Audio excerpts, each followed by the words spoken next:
எனக்கென வந்த தேவதையே சரிபாதி நீ அல்லவா நடக்கையில் உந்தன் கூட வரும் நிழல் போலே நான் அல்லவா கண்ணன் கொண்ட ராதையர ராமன் கொண்ட சீதையர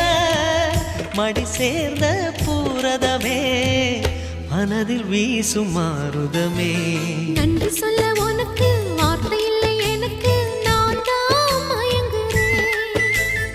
என்னுடைய மனச தந்துவிட்ட பிறகும் ஏம்மா கலங்குற